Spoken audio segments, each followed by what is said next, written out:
Hello বন্ধুরা, good morning সবাইকে। আজকে একটু বেলা করে ঘুম থেকে উঠেছি আর শরীরটা না একদম ভালো লাগছিল না, তাই একটু দেরি করে উঠেছি। আর দেখো কত বড় হাই তুলছি বেলাতে ঘুম থেকে উঠেও। আর প্রথমত আজকের বরমশাইয়ের কাজ ছুটি, তাই কোনো চাপ নেই। তো যাই হোক, তাড়াহুড়ো করে দুজনে চলে গেলাম সোজা বাজারে। বাজারে গেছিলাম একটু মাছ চিংড়ি কিনতে। মাছ চিংড়ি কেনাকাটা করে চলে এলাম সোজা ঘরে। ঘরে এসে ঝটপট করে একটু চাউমিন বানিয়ে ফেললাম। চাউমিনটা বানানোর পরে একটু বড়মশাইকে খাইয়ে দিচ্ছি। খাওয়াতে হবে, একটু ঘুষ না দিলে কাজ করবে কে?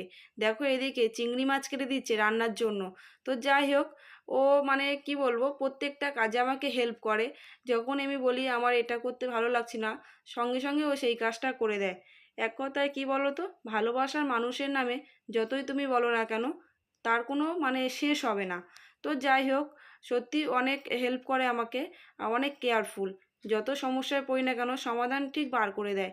দেখো এদিকে আমার খেতে মানে খেতে বসেছি, খাওয়াও করে নিয়ে আমি চলে গেলাম সোজা রান্নাঘরে। রান্নাঘরে গিয়ে এদিকে শাক ভাজা বসিয়ে দিয়েছি, নোটে শাক ভাজা। নোটে শাক ভাজা হয়ে গেছে, তারপর বসিয়ে দিয়েছি কাঙরুল ভাজা। কাঙরুল ভাজা হয়ে গেলে বরমশাই এদিকে চিংড়িটা ভেজে নিয়েছিল, আর এদিকে ও চিংড়ি পটলের তরকারি করছিল। দেখো বললাম না, ভালোবাসা মানুষের নামে যতই বলি না কেন শেষ হবে না।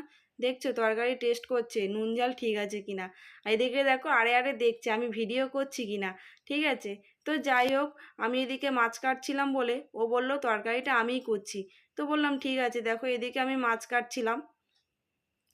ফাইনালি দুপুরবেলা আমাদের লাঞ্চে ছিল ভাত, কাঁকরোল ভাজা, নোটে শাক ভাজা, মাছ ভাজা, চিংড়ি পটলের তরকারি আর একটু শশা।